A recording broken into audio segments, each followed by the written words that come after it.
As technology changes, we have seen entire industries created just within the last 5 years. And roles that we would never have thought of decades ago have exploded and have become norms for almost every business you can imagine, no matter what industry they are in. I mean, think about it. A social media analyst. Who would have thought about that just 25, 30 years ago? Right? But almost every industry has one now. And the best part about it is roles like that, these are some positions that can be done completely remotely. And that's what we're getting into today. The technology is there. So what remote opportunities are there for you, either as an entrepreneur, whether you're going to be a freelancer, contractor, start your own business, and maybe you want to have roles transition from your current small business into fully remote positions, right? What opportunities are there? What are the best roles for that? What are those skills that are necessary to take advantage of those opportunities? And the best part about it, we're going to speak to an entrepreneur that did just that, identified an opportunity, leveraged their skill set, and took the role, which has become quite possibly the most critical role as we've transitioned to more work from home and working remote types of environments. And that is of a virtual assistant. The people kind of keeping a lot of these things together, keeping a lot of communications in sync, keeping communities from both the customer standpoint and the employee team standpoint aligned with one another. And must admit, in the old traditional forms working in the office, a lot of people took administrative assistance for granted. And now we're seeing the importance of having that assistant on deck, ready to go, and what skills are necessary or what skills allow you to become the most effective virtual assistant out there. We're going to get into that when we talk to our guest in this show today, in this episode of The Ambition Show. So let's get it.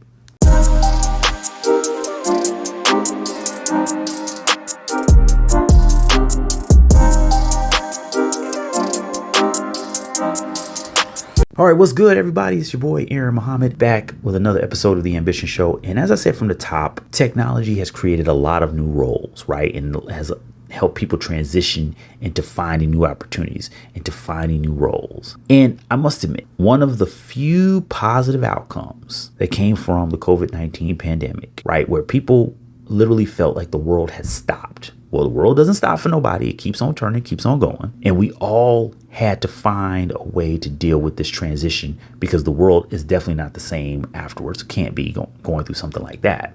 But one of the few positive outcomes was that a lot of people either identified the opportunities then and were able to take advantage of them later, or were able to take advantage of the opportunity at that time period and kept it going after we had passed such a horrible circumstance and situation in the world. And that is a better sense of work-life balance, specifically personal life, right? Work-life, personal life balance.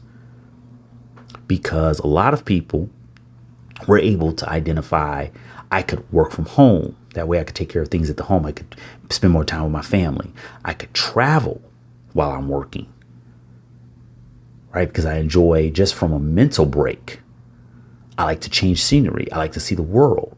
I like to meet new people, new friendships, relationships, families entirely started, right? Because people have more opportunities to connect and work. And of course, what we really should attribute this to is the advancement of technology, right? The pandemic just accelerated everything. But telecommunications and telework jobs have been there for a long time. It's actually nothing new. People have been doing this for decades, but there's very few roles that it could be done. Now we're seeing where people telecommute all the time. We're seeing people work from home all the time, or they have a hybrid makeup where they go in the office for a few days, work from home. And of course, as always, entrepreneurs being forward thinking either created tools and platforms to support and now even create roles that could be done completely remotely, or many people transition from full-time work, being full-time employees, to being entrepreneurs, whether it be a freelancer, contractor, consultant, subcontractor, side hustler, right? In some cases. And those roles can be done fully remotely. That way, they can maybe even take a part-time role as opposed to a full-time position, but they can have the work environment that they're really looking forward to. This is why entrepreneurs are creators, artists, innovators, because when something happens in the world, entrepreneurs, right, from a career professional standpoint, of course, entrepreneurship isn't really a career. It's more of a calling. It's more of a lifestyle. But they see the opportunities there. They see the kind of the light at the end of the tunnel, if you will. Turn something from nothing. If anybody knows where I got that from, I can't give you like a cookie or $1 or anything like that, but I will give you a clap. I will always say, give you a thumbs up or something. If somebody knows where I got that quote from, turn something from nothing. I love that. Sorry. I'm gonna go on my, I'm gonna go on my little tangents, my little side tangents. So I'm sorry if you hear by now, you know how I roll. Okay. So what are the opportunities that entrepreneurs saw the most? The best part about it, honestly, the best part about this is that entrepreneurs saw the biggest opportunity. And this is where you saw it blow it up the most. I mean, don't get me wrong. Almost any role that it's 100% working on, your mobile device, whether it's a laptop, computer, even of course a desktop, you have your home office, almost all of them can be done completely outside of a traditional office, right? Can almost always be done remotely. But one of the roles, and I brought this up at the top, one of the roles that honestly, we've all seen it, didn't get half, probably to this day even, still doesn't get half the respect it deserves. And I'm kind of summing it all up. But basically is the assistant, administrative assistant, executive assistant, office manager, if you will. For years, that role has never really been given the level of importance and how critical it is, at least in not entirely, right, throughout almost every industry. We might see one company here, one company there, but overall, we don't see it enough. And the virtual assistant, the reason why we see such a boom in virtual assistant work is because, not just because the technology is leveraged, right? It's easier to work that role from a virtual position. You don't have to be in an office. It doesn't make sense. It comes down to the simple fact that entrepreneurs, we're talking about solo, right? Sole proprietors even recognize I need a virtual assistant. I need somebody to help so I can focus on getting this work done. Freelancers, consultants, whether you're on whether you just do your work through Fiverr, Upwork, doesn't matter. Doesn't matter at all. I've seen everyone from a person who strictly does their work through Fiverr. They're just taking gigs all day. That's all they do is knocking out gigs 4 days out of the week. They still have a virtual assistant. I'm like, you still working only 4 days a week? And they're like, yeah, because I have a virtual assistant. Seriously. There's some people, that's the only reason why they're able to work strictly remotely. It's because they have a reliable go-to virtual assistant that they can work with. Entire small businesses, right? Whether it be their graphic designers, their social media analysts. Yeah, they have people in office. But those small businesses will leverage a virtual assistant because they're like, I can focus on the work that needs to get done in the office group. We can work and collaborate in person. We can have a smaller office. We can put that money towards the roles that we have. Oh yeah, a lot of small businesses, people think, because they got rid of, they downsized. No, they were actually able to pay people a little bit more because they're like, yeah, we're not paying for a full office for staff that we don't need to have in the building. We don't even need the building. Admins, short for, of course, good old fashioned administrative assistant, executive assistant, they make your operation run smoothly. And what we saw from so many workers working from home, working remotely, we need to keep the team together. We need to keep the communication flow. We need to make sure people are getting their laptops, making sure they're getting their security codes, making sure that they are getting the access that they need. Whom better than a go-to person, a single point of contact to run all that? Now, I bring that up for entrepreneurs because this was one of those roles that a lot of people went into, whether it be as an actual virtual assistant or creating platforms and creating tools for them. And there were other roles as well. There were other remote opportunities. Of course, a lot of people were, let's just say, the most popular one, or at least the sexy one, right? Content creators, which could be anything, because technically anything and everything is content. So if you're a videographer, you're a photographer, musician, music producer, a writer, an illustrator, all of you are content creators, right? But if you're putting your content specifically on a social media platform, a vlog, well, you didn't need an office. And we're seeing every single day a new platform, a new tool, a new modification of a platform or tool that's already out there, an extension, a plugin, doesn't matter. That makes it that much easier to do just that. Another role, another opportunity, project managers. So two roles very near and dear to me, if you will. Okay. Because right here is a podcast. Hey, this is content. I've recorded the podcast from 3 different countries. You would never even know the difference if I didn't tell you. Simply because the technology is there. Now, you as an entrepreneur, how are you going to leverage that? Are you going to build your entire team? Are you going to take your small business and make it or give all those positions, make them remote positions? But the next big one, I wrote about this years ago, about project managers and how the gig economy alone was changing the role of the project manager. Now that we're seeing way more teams being completely remote, being completely outsourced, the project manager is just as critical as any other role to keep that team together. Of course, we see, of course, the technological positions, right? Especially web developers and programmers. This goes back to what I was saying. There was a lot of roles that could be completely telecommuted. We're talking decades ago, right? Same thing even with graphic designers, right? Many graphic designers have often worked where they had at least a hybrid schedule because, to be honest, they wanted to be around the team. They wanted to be with the team, collaborate with the team, but they didn't have to at all. In all cases, it's all about the leveraging what technology is there. Now, the final, I wouldn't call this so much a role, because this could be really in any skill set, if you will. This could be in any type of actual industry. This is more so what you bring to a group, right? Or what you bring to a corporation, whether you're a consultant or a coach. You could be a coach and work with a sales team. You could be a coach and work with a graphic design team. I've seen that, and it actually helps a great deal, because in some cases, we need not only the motivation, but the guidance, the assistance, right? The mentorship. And from the consultant standpoint, remember, if your role 100% is to work in a specific position, sometimes you can't see, as they say, you can't see the trees in the forest, right? Simply because you're so deep in the weeds of things. Maybe you can't test new technology. Maybe you can't identify what's new and exciting out there to make a new strategy, or not a strategy standpoint, from an implementation standpoint. So these particular areas, remote opportunities blew up.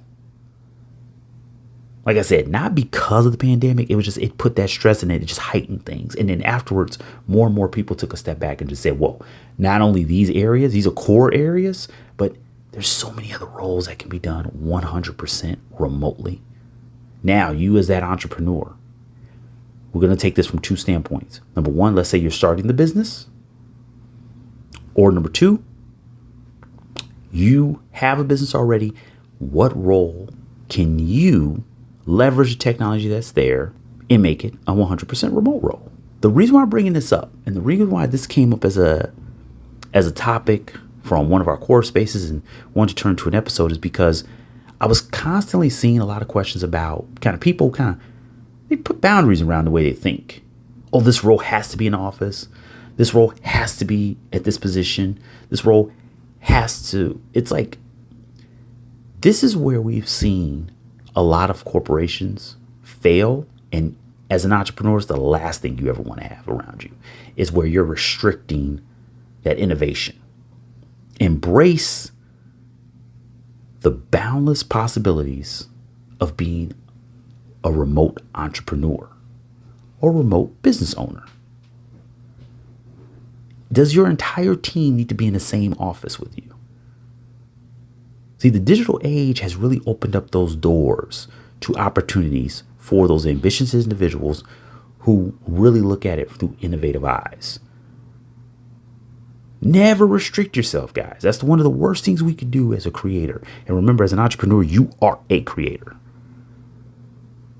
Content creators, not only can you travel the globe, right, captivating, different audiences with what you're seeing, but even from the standpoint of just getting outside of the traditional workplace, walking down the street, working from a coffee shop, you can see and feel things a little bit differently, right?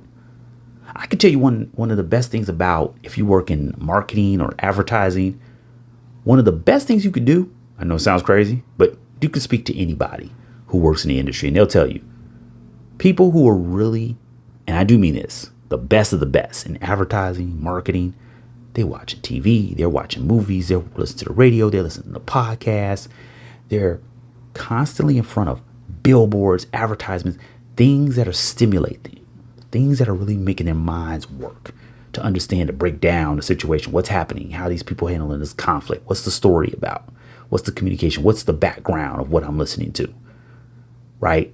What's the end game? What's the goal?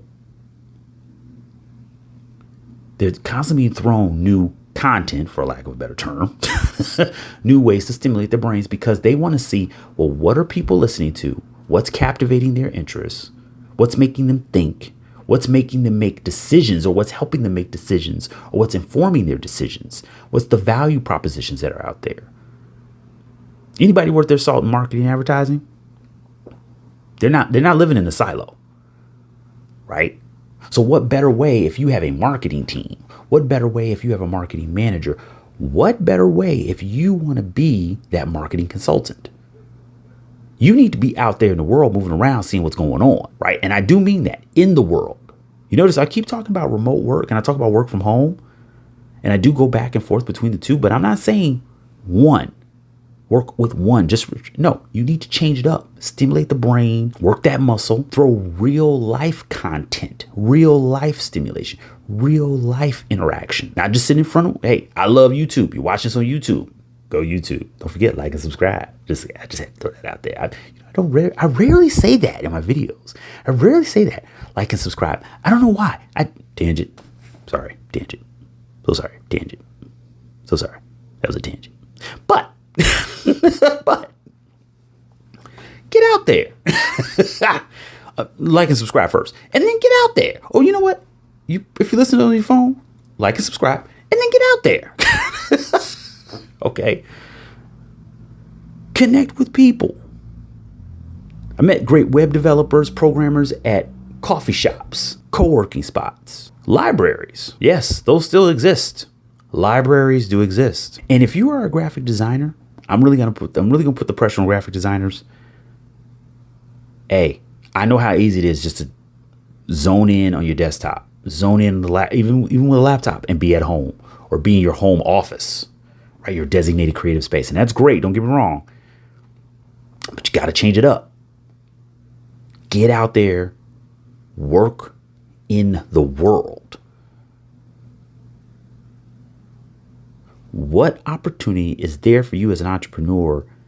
Do you have one of the skill sets necessarily? Maybe photography, videography, graphic design, web development, programming, that either you need to acquire the skills to take advantage of, or you can then take the skill or the skills that you currently have and use them towards that. And that's really what we're going to get into next in our interview, where we speak with a young professional who did just that, took the skills that they were already applying, they're already using it at, position in tradition, in the most traditional sense, but they saw the opportunity, seized the opportunity to make the best decision for their family and leverage the skills that they already have, acquire new skills, and run with technology that's constantly changing the workplace as we know it. Best way to look at it is like this. The world is your office, right? And really, at the end of the day, your commitment to your potential, and in many cases, let's be honest, our potential is really limitless, right? We're seeing all kinds of things in the world happen every day, which is amazing. Your potential is limitless. Your potential knows the only limits that you put on it. So seize the moment, harness those skills and embark on that journey, whether it's remote entrepreneurship as a solopreneur or it's going remote as a small business owner. Yes, whether it's starting the business as a small business that's strictly remote, or it's looking for the opportunities that could transition to work from home or remote. Because this also make you a hero with the employees. And I'm telling you right now, half the time on boss day, I'm just going to be real with y'all. Even though my whole team is remote, I still get gifts. I still get nice comments. I still get thank yous. I still get all those good things. It is. I'm not saying you should. I'm just saying if you want to be the boss that gets, all the praise from the team, that's a good way to do it too. It's a good way of doing it. You're like, man, he don't ever want us to go in the office. Nah, you don't need to go in the office. You just need to get the work done. And that's the key. Because we're here for the common goal. Is what's best for the company, what's best for the clients, what's best for the audience that we are trying to connect with. And we could do that from anywhere in the world. When we come back, we're going to have a great interview with a fantastic entrepreneur who did just this. They saw the opportunity. They saw the technology. They transitioned, took their skills, and now they're running a full, not only technically one business, right? But they have multiple streams of revenue. And you know how I care about and think about multiple streams of revenue, right, for an entrepreneur and how important that is. And they're making a way for other entrepreneurs to do the exact same thing. When we come back, we have our interview with Jessi Bravo. All right, everybody. So welcome to another episode of the Ambition Show. And as I mentioned, we have an awesome person. Let me tell you, I ran into this person, so funny, at one of my favorite cafes. Okay. So I knew right away we like coffee. Okay. So that means we relate. We relate on a lot of levels. But then she was telling me about something that I went back and forth thinking that I needed at some point, and I'm really glad I brought that into my team. And it was really because of the things that she had accomplished and what she was discussing, what she was talking about, and what she had worked on and what she had built for other clients. And this is one of the hot topics. We talked about different other remote opportunities. I really wanted to go into a virtual assistant, and I was like, who could I go to talk about being a virtual assistant, working remotely, works on every aspect of this topic. I was like, you know what? Young lady I met at the cafe, she was telling me all the stuff that she accomplished. And for podcasters specifically, she had done this work as well. So she can bring a lot of knowledge to the table. Like, once again, everybody, welcome Jessi Bravo. Thank you so much for joining us. Jessi, how are you doing today? Well, first of all, thank you so much for having me on your show. I'm super honored. And yeah, I'm doing really well. It was a good networking opportunity. Yeah, it was awesome. And so one of the things, and it just brought it up that, you were talking about the things that you had accomplished as a virtual assistant. And I really want to get into that to helping others understand about being a virtual assistant. Because I think there's a lot of people who give all the highlights, but they don't give the reality all the time. and you were really going into different areas that you had helped different type of business owners and the experiences you had. But let's first off, how did you get into being a virtual assistant? Like, what brought you into that? Because that's not like a normal calling for everyone, especially nowadays. Nowadays it's getting more normal, but when you have a lot of experience in it. So how did you get started? Yeah, so it was actually a little bit by accident. It was right before COVID. I was just looking to do something from home at the time. Unfortunately, my husband had cancer and he was just really sick. So I was like, if I can find a way to stay home, that would be great. And that's when Facebook showed me an ad for virtual assisting. And I was like, what is this? So I dug more into it and I was like mind blown. I was like, wow, these are skills that I could actually like learn and put to use. And so for me, I was like, this is what I need to make happen for me. Okay. Wow. Facebook doing something really positive. Yeah. Right. Sorry, not beating up on Facebook. I'm just saying, we all know. Exactly. Well, first off, let me thank you for your dedication to your work in general. How's your family? How's everybody doing now? Like, how's the situation with your husband? So much better, thankfully. Yeah, thank you for asking. Yeah, way better. But yeah, it was a blessing in disguise because it led me to doing what I get to do now, which is virtual assisting from home. That's amazing. That's amazing. And that's exactly why I said, like, it's blowing up now because people see it as that opportunity where I've got kids, I've got, spouse, I've got a lot of other things going on at home.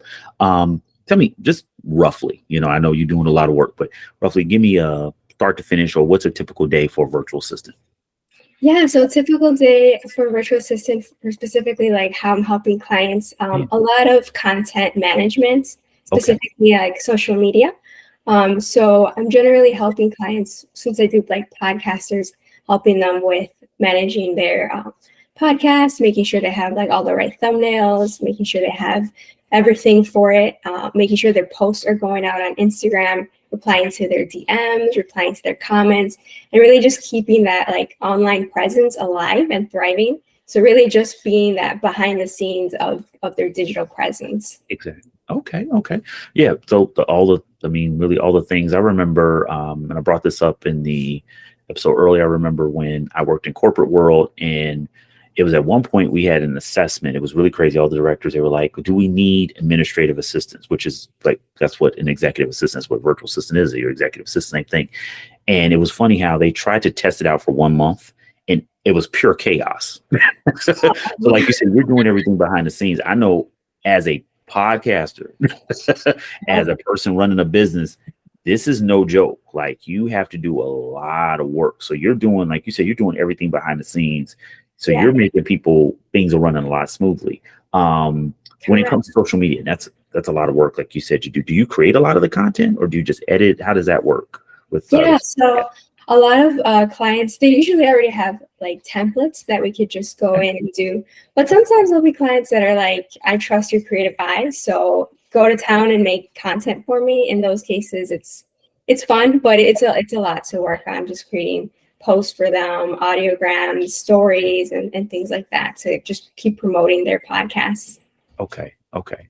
So, and it's great that they trust you know your creativity and everything. Do you create some templates as well, or do you create like different assets for them as well? Yeah, so one of the popular ones, I know a lot of them use like Adobe or Canva Yeah. for creating content, but Canva is like number one. It's very beginner friendly, so Yeah. it's easy to create templates. And then Canva is really good about having already templates that you can just go in there and use the client's colors, their logo. So Okay.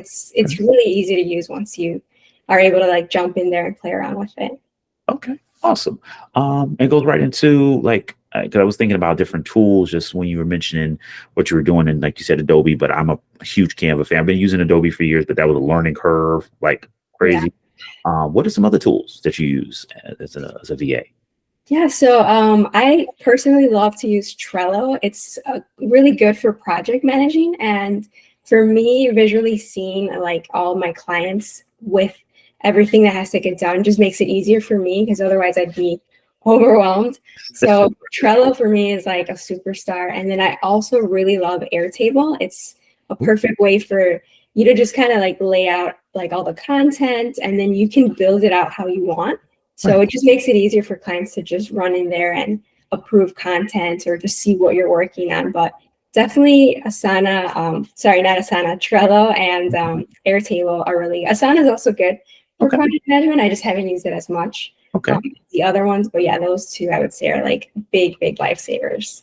Yeah, yeah, yeah. As you mentioned Trello, and I don't hear people say it enough. Like my personal favorite project management tool is Asana, but I would say the next is Trello. Just I've gone back and forth with those without a problem. It's really easy to integrate. Like you said, it has a great visual appeal too. And so I completely agree with you on that. We have a lot of projects going on, tasks going on. It's a fantastic tool as well. So no, an Airtable. Wow, you took me back. I remember when it first rolled out. I'm old. I'm old in these streets. These are entrepreneur project management streets. I've been around for a long time. So I've definitely seen that as well. So when you do your content creation, because this is interesting. Like I said, when you mentioned this when we first met, you a couple of other areas. Do you just do VA work and your content creation there, or do you do you like social media management as well for people? How does that work? Yeah, so I also do social media management. I had started virtual assisting, but then I really liked the whole managing the content aspect of it. So I was like, why not do social media management? So I also offer social media management, and I like it because I'm able to really help clients think about what content we put out and really stop and analyze the metrics, what's working, what's not working, and then implementing that into the content that we're going to be creating moving forward. So it's fun. It's kind of like being a scientist, just getting to test out content and seeing how it did and then tweaking it a bit. It's been cool. Yeah, no, I love the way you put that. I've often said that marketing in all forms, social media marketing, one of those, is like science. You have to test, come back to it. It's never perfect. You're going to constantly go back around with it. What are some of the platforms that you do social media management for? Yeah, I have used Instagram, Facebook, TikTok, pretty much all of them. But the ones that I'm really, really honing in on now is Instagram and YouTube. Instagram, YouTube. Okay, perfect then. Okay. What platform do you see? And I know it really depends on the client, definitely. But we get these kind of questions all the time in marketing. Is there a particular platform you think it's better for? Let's say you're a podcaster, right? You're trying to promote the podcast and really grab it. Once again, very much, of course, to your niche and everything. But is there a platform that's a little bit better for a podcaster maybe than others? I love YouTube. Specifically because you can use it to, like, if you're having a video aspect to the podcast, you can put it on there. And also YouTube is really, really friendly to their creators. I've after using all the platforms, YouTube's actually the only one that sends you like little emails like, hey, you hit these little milestones. So they're really good about keeping you excited. And I feel like they're also really good about showing you the metrics. So for podcasters, YouTube is definitely like the number one that they should be on. That's a really good point. I never thought about it like that, but you're right. Because Instagram wants you to be a creator. Well, Instagram, Facebook, Meta, all that wants you to be a creator, and other platforms want you to be a creator. But YouTube is really the only one. And I'm just thinking about the emails that I've received, and you're right. They're the only one that kind of like nudges, like, yeah, congratulations. I keep going, like keeping you going with that. That's fantastic insight. And it's really empowering for people who maybe are afraid of doing YouTube. Listen, I'm an introvert. This is totally scary to me. You may not know it, but I'm really, because I'm talking about something I love to do. I'm talking with a person who's part of this community. But when you get that little encouragement from YouTube, you're right. That does help a lot. So for anybody else out there who's really kind of maybe afraid or something, or that's a good way of, it's they're encouraging you to keep with it. I like that. It's a perfect way to put that.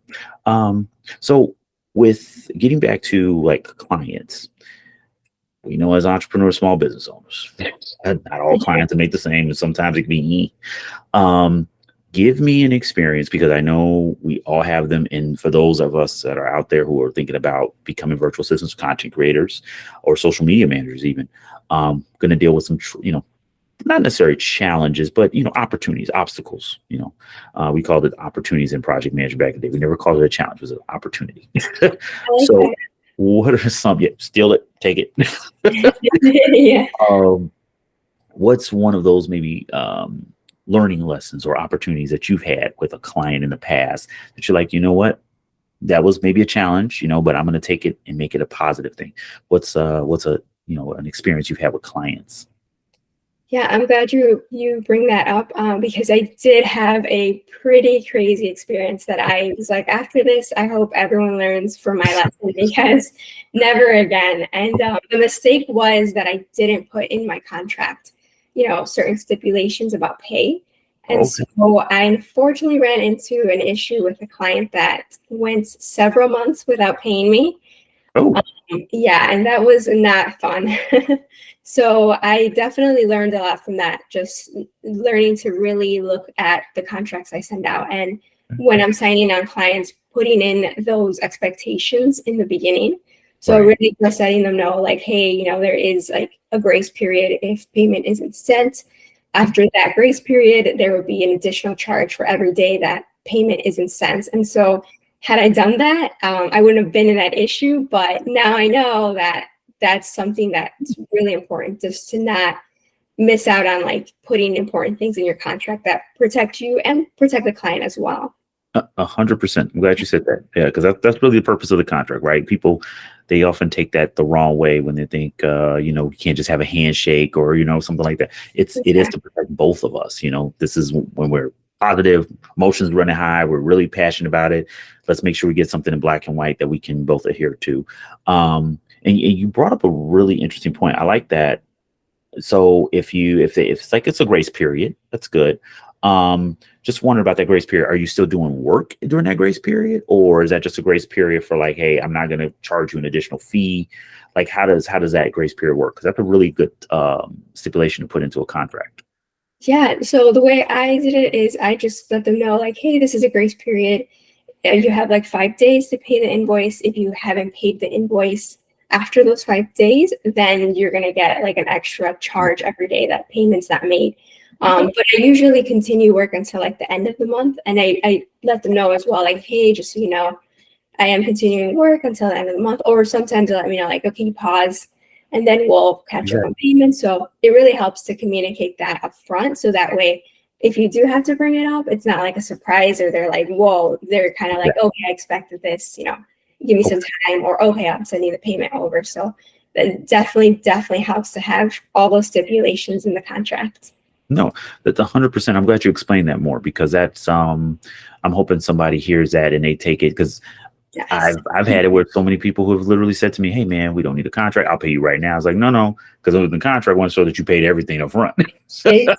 it's like it's a receipt for you. And a lot of times with small business owners, especially starting out entrepreneurs, they forget that fine line between now a business. We got to make sure we treat it like a business, and that means it has to be treated a very specific way. That way, I mean, you want to show, hey, on your taxes, everything you paid for, because that's money you could potentially be getting back.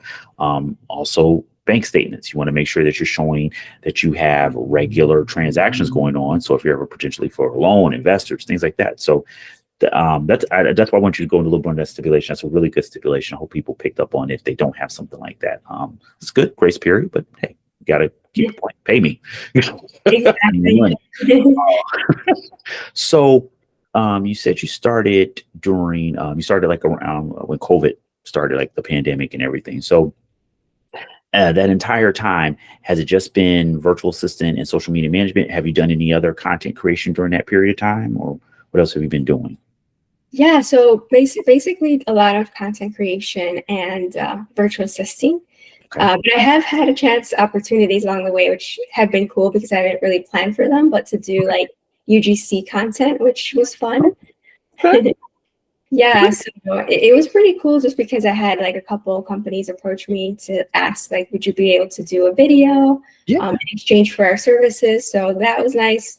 For instance, with Contact Out, they approached me and I was able to create them a TikTok video. They are specialized in helping with finding leads. So if you're doing work with, like, for instance, travel influencers or influencers or UGC creators, they're doing a lot of pitching to brands.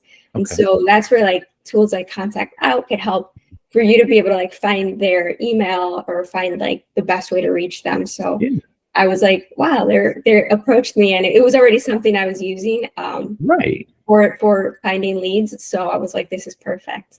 That's awesome. That's awesome. So yeah, it sounds like, working remote, being a virtual assistant, has really opened up the opportunity where you've been able to do other things. You've been able to find other areas that, not just to bring in revenue, but just also expand yourself creatively, which is what a lot of people look forward to. And that's why they want to own their own, run their own businesses. So one thing about it, we brought up additional tools or tools that you use.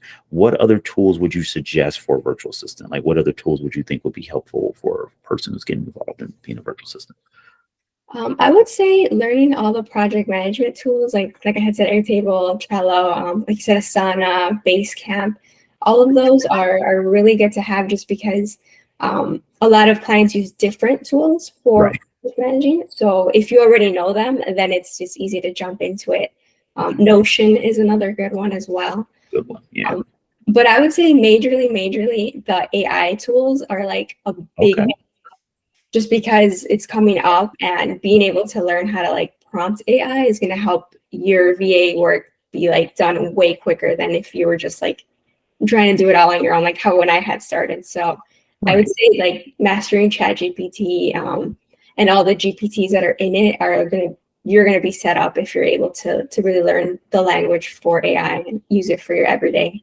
Okay. Perfect. Yeah. I was gonna when you brought up AI, I was thinking of what tools, because there's so many now that are running, but kind of that Chat GPT, that was, I think version 4 is the one that's out now. Mhm. So many are running on that. So if you master the base, then it's easy to get the others. What challenges do you find do you find any challenges working with AI? Like because it's still, I mean, it's been around for a while, but it's still kind of, unknown territory for a lot of people. Are there any unique challenges that you've encountered dealing with AI tools? I actually have, and it's like not putting all your trust in the AI. For instance, with helping podcasters, sometimes I help them do the SRT, the transcript, the captions for the episodes, and so we use Descript, which is another great AI tool. The problem is sometimes just throwing it in there and trusting everything they said was perfectly translated. So sometimes it won't catch it. So really just you giving it a second eye and making sure that it's actually accurate.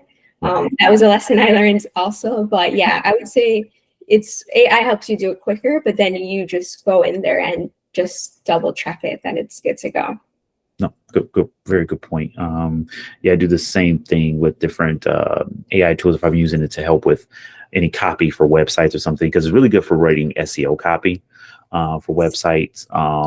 But I always go back over it with Grammarly. Yeah.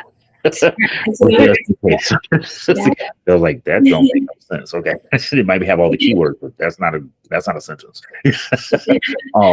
So yeah, so I definitely understand. Just proofreading, basic proofreading, but using AI to even help with the proofreading is valuable. So it's a great point. And shout out to you. You mentioned Notion. My virtual assistant, she uses Notion, and I'd say that saved a ton of time making tools and templates. Oh my God, I love Notion. And for y'all see the assistants. That's why y'all tell people all the time: get an accountant, get a lawyer, get an assistant. They zone in those things, and they'll find things that a person who's just doing their work won't have the time to look into and identify. And y'all, she just mentioned Notion. If you're not using Notion, get on it. And if you don't know about it, talk to Jessi. Okay, so I ask everybody this, and I know some people like a book. I don't need a book, but I love books. I read books, and that's what got me through my old work days when I used to travel and go to the corporate world, and my long 3-hour commutes in some cases. So I got to ask you, what's a book that you would like to share that you think would inspire or help, or just just a book you really enjoy, that you think could be very valuable to our listeners? What's a book that you would recommend? So I really love the 15 Invaluable Laws of Growth by John Maxwell. And it is kind of old school, but I really like it because it talks about the principles that it takes to really be a good leader. And not just like, oh, I'm the boss, so I'm the boss. Like we're used to like, okay, they said it, so we have to do it. So it's like more about what it takes for you to grow into being like a leader who really empowers people. Like they get done talking to you and they're like, yes, I'm going to do it. And they do it their best, rather than feeling like they're just being told what to do. So really honing in on that self-growth and being able to pull out of people that empowered feeling and just like really building your team up and getting them excited about what you have for them to work on. Okay. Wow. I definitely know the author. 101 Leadership 101 was one of the first books of his I read, but I've never read this book. And now inspiration, because as soon as you start off, I don't know that title, and it's shocking because I know he has a great library of books. Yeah, No Limits is one of my favorites. That kind of led me into Start With Why and a few other books from there. But I got to check this out. So everybody, what's the title again? Let's make sure we got it. What's the title again? The 15 Invaluable Laws of Growth. Okay, 15 Valuable Laws of Growth. We'll make sure that, once again, as always, to put a link to where somebody can purchase the book. Find it either on Amazon, Goodreads. Love Goodreads. For anybody listening, follow me on Goodreads. I have a lot of recommendations there. But no, that's a fantastic book, and it's a great way of putting it. Just leadership from a standpoint of it's not being a boss. It's being a motivator. It's being influencer. It's helping people. It goes back to, clients. I was thinking about something you mentioned in one of our conversations and just the type of clients you look for. You mentioned coaches, right? Or good people to have as clients. What's an ideal client also for you, like industry wise and what they're looking for? What would an ideal client be for you? For me, someone who has their own podcast or YouTube channel is ideal because they're already on those platforms. So it just makes it easier to continue the ball rolling on there. And also because I feel like those types of clients are creative because they're like out there, they're producing, they're creating, and it just kind of naturally flows with me too. So Right. I just feel like they're usually on the same page as me. Okay. No, that makes perfect sense. Right in your wheelhouse, and you have like a lot of the experience in making content, helping them out there. So if I'm starting out as a virtual assistant and I'm looking for clients, what advice would you give for me when I'm looking for clients or I'm trying to get out there and get my name out there? So I would definitely say first off, just making sure you know exactly what it is you want to help clients with, because there's definitely all kinds of niches. So if you are someone who wants to hone in more on like paperwork or like, things that are like maybe helping real estate agents, they're going to be needing more help with things like that, like listings. But if you're someone maybe who's creative and likes to do more fun things and maybe working with influencers. So I would say once you find out what exactly the type of client you want to work with, then the next step would be maybe finding out what kinds of challenges or opportunities that they could use help with, and then learning those skills. So like, for instance, going back to the influencer, they do a lot of pitching to brands. So I would say that once you know that, you're like, okay, I know that these are the things they need help with. I'm going to work on those skills. So I'm going to work on maybe learning how to put together a good pitch to send to brands, learning what software can help find those brands, emails and leads, and then kind of just building upon those skills. So I would say if you can find like a good mentor or someone in that industry, whether it's like YouTube videos or somebody on Instagram, maybe that's showing how to grow, like that would be a great way for you to start and just kind of like building upon those skills. And then you can start to market yourself and you'll to work with those clients. No, that's I don't hear it enough about mentorship, and what you just brought up is absolutely perfect for anyone looking to get into any industry, but especially because this is still a growing area sector. I mean, assistants, executive assistant, that content creation, things have been around for a while. Even social media management has been around for a while, but being a virtual assistant is still pretty new. So someone like you who has that experience, it'd be great to work with you as a mentor or as a trainee, just to really get their feet wet and just get an understanding of what's going on. Because like you said, the industry's changing. AI tools are popping up now, and people are really getting used to using these different things. But you have that experience and that knowledge, and mentorship goes a long way. And I just really happy that you mentioned that, because a lot of people don't talk about it enough. I know it helped me a great deal, and I know it helps a lot of other people when they finish with those things, and maybe a training course or something like that.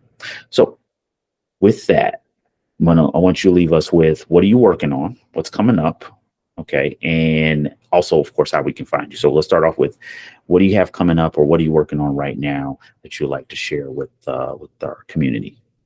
Yeah, and thank you again for the opportunity. So I'm currently working on my virtual assistant course, and I'm super excited about it. Yeah, because it's going to be taking people from literally day one to payday, so they can learn everything, avoid the mistakes that I made, and just like really set themselves up for success, so they can learn more about what they're really good at, what they like, and how could they put that to use as a virtual assistant. Okay. Wow. That's literally perfect time. What you're just talking about. Training. No, that's awesome. So, this is just really for everybody listening, everybody watching this. That is, to me, that's one of the best things about it. When you do become an entrepreneur, when you go on an entrepreneur path or small business, you find opportunities to help others. And, let's just be real, this is still a business. So you find an opportunity to help others and bring in more revenue for yourself, and also, be able to support your family, support everything. So that's great that you're taking what you learned, those mistakes, those opportunities, and now you can share with others, just like you just did now. I'm assuming in the training, you can also talk about different tools to use and things like that, how to get started. So No, that's awesome to hear. Be sure to, and, you know, you say you're still working on it, so make sure you touch base with us if this thing gets launched, Jessi. You don't tell me about it. I'm gonna be hurt. I'll be the first to know. Okay, just making sure. I'm telling people. And then who knows? You know, I mean, I'm no lie. I'll probably take the course too, because it's like I said, you telling me about tools that I haven't heard about in a while and how you leverage them. You can always learn, y'all. Keep that in mind. That's why we got a book of the episode. You can always learn. You can always grow as a person. So that's what's coming up. That's what you're working on now. And just real quick, let us know, how can we find you? Like, if we want to get in touch with you, want to connect with you, how do we find you? Yeah, so the main way is my YouTube channel, just because there I like to interact with the community. So I'm also really open about making videos. People have questions. It's usually the same question, so I'm always directing them back. But if you have any questions, you know, definitely reach out on YouTube. I'm always happy to create a new video and answer more in-depth questions for anybody who's looking to become a virtual assistant. Oh, okay. That's absolutely perfect. So we'll make sure, because I'm assuming you're going to get questions not just about being a virtual assistant though, because you mentioned content creation, you mentioned, you know, you've done social media. So, and I think that's what fills up questions on social, on YouTube the most, is questions about social media, because it's just always changing, always evolving. So we'll make sure to put a link to your YouTube channel, so people can get those questions answered. Just go and call it out right now. I might be asking a lot of those too. Cool. Yeah, no, thank you. No one's perfect, so I always have questions. But Jessi, thank you so much for joining us today. And just a wealth of information you've shared. Great book. Like I said, I've never read it. Got to definitely read this thing. Love Maxwell's book. So make sure to put a link also. And any other recommendations you can share, you know, with the community, we'll make sure you get an opportunity to do so. And we'll make sure the community gets a chance to connect with you. But yeah, any closing words as they sign off? Jessi, go right ahead. The floor is yours. Anything you want to say to our audience?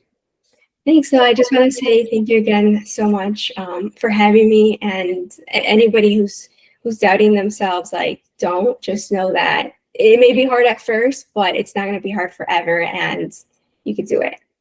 Good point. Very good point. Thank you so much, Jessi. Appreciate it. And everybody for watching this episode of The Ambition Show. We're going to get into it. Make sure we have the takeaway of the episode. Thank you, Jessi, once again for being a guest. And all right, everybody, welcome back. And thank you so much to Jessi, first off, for being our guest today. And as you guys can see, Jessi was in her home office. I was in my home office.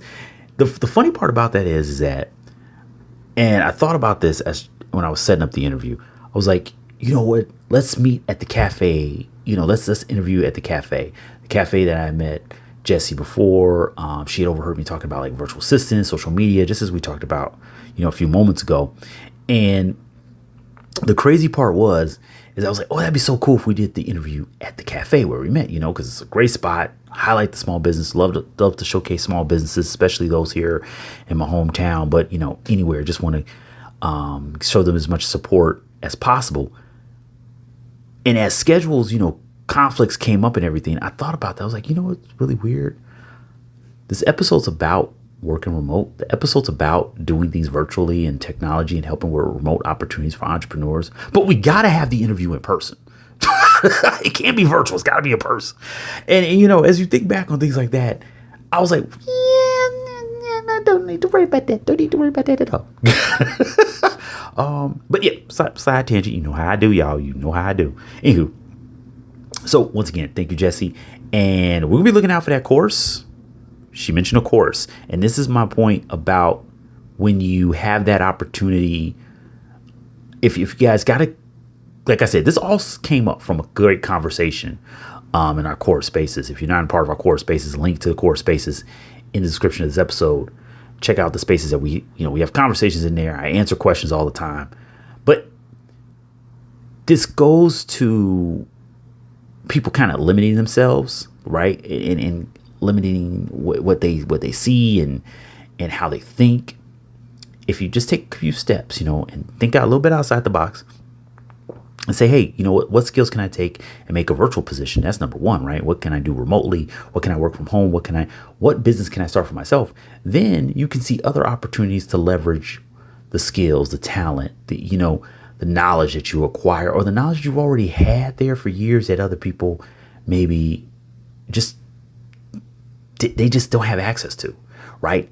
But maybe you can create a course like Jessi's doing, or you create a podcast, right? She's even had a podcast, right? It's like, what opportunities can you find to connect? Because let me tell you right now, there's an audience out there for everything. Don't let anybody fool you. Now, it doesn't mean that the audience is huge. Doesn't mean that it's, I'm gonna be real with you, doesn't mean that it's always gonna be the most like profitable from financial standpoint to profitable to where it's, millions of billions of dollars or something like that. But if you create something of value, people will give you something of value right back in return without a problem. And that's number one, their time. And number two, let's be real, they dollars. This is business, people, right? Because at the end of the day, if you're not making money, it's a hobby. Now, if this is your hobby, nothing wrong with that. Nothing wrong with that at all. The goal of this pod is to say, hey, you have your creative venture, or you have your talents, your abilities. You're an entrepreneur right now. You're a small business owner. So clearly you're trying to leverage it and turn it into a business. But if it's your hobby, I'm not knocking you. What I'm making sure, no matter hobby, business, doesn't matter. There's an audience. Don't ever let someone tell you there's no audience. It's just a matter of how you get to them, how they want to be connected with, right? How they listen, how they take in your content, take in your information. That's what it comes down to. But there's an audience for everybody, and there's a group out there for everything. So don't let anyone deter you from thinking that, oh my God, I don't have an audience. You have an audience. Believe me, you have an audience. Let me tell you right now, you have an audience. You just probably have not found a way to connect with them or present what you offer as valuable. They don't see the value in it. That comes from properly connecting with them and building with them. And speaking of bringing value, the purpose of the pod is to bring value. And one of those things that we bring to the table, one of those things I always want to make sure I share with you guys, is what to read. Now, Jessi brought up a book that I had not read before. I made sure, purchased the book, got it, finished up the pod. That was the goal, because that's what you deserve. And she brought it up, a book I've never heard of. Definitely know of the author, but never heard of this book. And I will say this. Full disclosure. I'm recording this hours later. Okay. One, because I wanted to listen to the full book. I downloaded as many as possible. I was like, hey, I got Audible. Let's make it happen. You guys know I love Audible. But also, I was so motivated, wanted to work out. I'm serious. Wanted to work out after the interview, after listening to the book, because honestly, this is one of those types of books that, number one, we're not talking about things in theory. We're talking about things that are actionable, right? But two, when I bring up a book, it's something you guys can go grab at your local bookstore. You can download, read as an ebook or an audiobook, and use it, leverage it immediately. After hearing the book, I was like, okay, I really, really want to work out tomorrow. Today was my day off of the gym, but I'm like, you know what? No. Let me work out now because I'm motivated. I'm pumped. Let's just go for it. And that's one of the best things about a really good book. It says, nope, put it down, whatever you're doing, stop procrastinating, or at least schedule what you need to do, plan what you need to do. The 15 Invaluable Laws of Growth by John C. Maxwell. I had never heard of it. I have no problem saying it. I never heard of the book. John C. Maxwell, of course I've heard of the author. Well, I should say of course, because maybe you haven't. John C. Maxwell's a fantastic author. Now, a lot of people go to, of course, public speaker, business coach, stuff like that. I'll be real with you. A lot of people, they give that term coach. And I mean, business coaching, don't get me wrong. It's a fantastic field. There are some people who are really great business coaches, and there's some people who unfortunately use that title, but they're not coaches. They may be in other areas of it, but they're not really coaches. I'm going to use a different term. John has been called this quite a few times, but leader. And when I see something of value, I'm going to highlight it. I don't care who it came from, but it's a good source in this case, because sometimes you do always consider the source. And this is a great source in this case. The way he breaks down the laws of growth, right? Think of that term right there, right? He's really focusing on teaching everything about reaching your potential, but keyword growth. And he uses an interesting way of putting it. He says, basically, and I'm paraphrasing, but basically a lot of people focus on goals and not growth. And a goal is something, hey, you hit it, you reach it, move on. Growth is continuous. It's constantly moving. It's constantly happening. It's ever, you know what I mean? It's ever evolving, right? You're constantly growing if you focus, or if you want to put your life's focus into that. And I thought that was a really interesting way of putting it, because I thought about it and this is exactly why I said I wanted to work out. When I was a personal trainer at one time, very short period of my life, y'all know I had like 50 bazillion different roles, right? You know what I'm saying? I'm like, come on, Aaron has lived a bunch of lives, okay? Get over it. But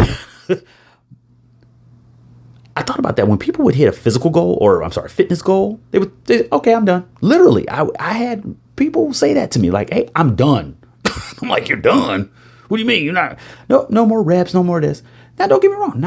Not everybody was that way. Definitely not. But a lot of people have that mindset where they're like, oh, I hit a fitness goal. And that's a great way of looking at it, because that's usually where people do stuff like that. They'll say, hey, I've hit the fitness goal. I can kind of relax a little bit. Which shows why a lot of people maybe even reach some goals, fitness and health wise, and then revert because they don't work on the lifestyle. They don't work on growth. They focus on that one goal. Now, I am a very goal-oriented person. Makes sense? Kind of like the basics of entrepreneurship, right? But I look at it from, no, you're going to continuously reach your goals, but it is ultimately growth as a person, because you're constantly elevating. You constantly use some gamification terminology, right? It's leveling up. And that's why I liked how he positioned that standpoint of the laws of growth, because there's some tenets, there's some specific pillars, right? If your mindset, now you might call it something different, but if your mindset is reach it, done, it's over with. I made $1 million today, or I made $1 million in my business. I'm good. I'm done. Don't have to worry about it. Okay. You don't want to continuously grow the business. You don't want to continuously make other positions for people, make more jobs for people, reach more customers. You don't want the business to evolve and see where it keeps going, just in general, as an organization, from the cultural standpoint, right? From a mental standpoint. He breaks down different laws, and it's really easy to consume concepts, right? Which is why you can easily get up and get motivated. I'm glad Jessi brought this to our attention. I'm not going to go farther into the book. We have a further book breakdown in the book episodes. Oh, yeah, we'll get into that some other time. But I think it's really, really important. And I've seen the most successful coaches, the most successful business owners, pretty much most successful people, when they're willing to step back and say, the philosophy I had maybe needs to be adjusted a little bit, right? Not to say you're wrong completely, to say there's an opportunity for growth. That's why we read. That's why we critically think, right? Or we work on critical thinking skills. That's why we interact with other people, maybe even debate, because sometimes you're looking at it, like I said, sometimes I looked at it and I was like, well, yeah, that's how goal-oriented works. But no, if you look at it from a growth standpoint, this is why a lot of people fall off, because they don't see it as constant work. They see it as, I've done the work, I've reached the goal, I'm done. So with that, you're not done. Check out the 15 Invaluable Laws of Growth. I really want to hear first off, I would love to know, because there's different laws in it. I said, I'm not going to go too far into it, but I would love to know what law resonated the most with you. Right? Did it adjust your thinking? Maybe it didn't adjust your thinking. Maybe, in fact, you're like, Aaron, I've always been thinking like this, bro. I don't know where you been. I read this book 15 years ago. Where were you, dog? You know, that kind of stuff, that kind of thing. And if that's the case, that's the case, man. I'm perfectly fine with it. Perfectly fine with it. School me, because we always can learn. I'm always learning and love to learn. The 15 Invaluable Laws of Growth by John C. Maxwell. Jessi, shout out to you to just, wow. I must admit, this one just kind of passed me by, but you can't read and consume everything. And that's, once again, that's why we have these conversations. That's why we have things like the core spaces. That's why, so we can engage and we can learn from each other. We can build together. That's the whole point. So with that, there will be a link in the description of where you can pick up the book. Like I said, I grabbed the Audible version of the book just because I wanted it right then and there. I wanted to make sure I could speak to it in the episode. I will admit, I didn't have the time to read it or, listen to it as multiple times as I like before speaking upon it. Only 2 times I was able to listen to it, definitely before the workout. That's why I got really pumped. I mean, maybe it should be a motivational speech. I don't know. It's kind of a long motivational speech, but it could be a good one. And then one time afterwards, of course, so we can finish up the recording here. But let me know what you think. Tap on that link. And if you're going to get the physical copy, I'm always a fan of the physical copies of books. If you can find it at your local bookstore, of course, always support a local bookstore as well. And let me know, number one, like I said, please let me know what law resonated with you. And if it did change any of your thinking, or if you could apply it, how did you apply it? And once again, you say, hey, Aaron, man, you just late to the game. Aaron's late to the game. If you got another book that I need to put me on game, help a brother out over here. You know what I'm saying? So, because if you're helping me, you're helping the family, helping the community. So with that, couple of links are also in the description of different tools to help you identify, manage, plan those opportunities. If you're a virtual assistant, fantastic tool for virtual assistants, fantastic tool for project managers, fantastic tool for anybody doing any kind of creative management. I have Asana and Canva. Those are 2 tools that not only my team, but literally hundreds, thousands of teams, millions of users around the world trust to keep their remote teams, their remote work, their freelance work, their contract work, their working from home work, running smoothly. Asana is a fantastic project management tool. Canva, by far, my favorite creative tool to work with now. After years of working with other platforms, Canva has won me over hands down. There's some great tools out there, but Canva's hard to beat, man. Especially when it comes to no matter what you're doing, social media work, ebooks, doesn't matter. Fantastic. So leverage those links that are also in the description. Those are not affiliate links, just so you know. Those are not affiliate links. So just go ahead. Won't you take advantage of them? Because the whole point of the opportunity here is to, of course, help as many of our audience members as possible. And that's the whole purpose of the podcast. Once again, you got the book, you've got project management tools, you've got Canva, which is a fantastic creative tool, but it's also a great way to manage your team and educate as well. It has great opportunities for educators as well. And then, of course, going to drop a link to Jessi's YouTube channel. Check it out. She drops great tips for virtual assistants and creative. Just literally what she was just saying here in the interview, right?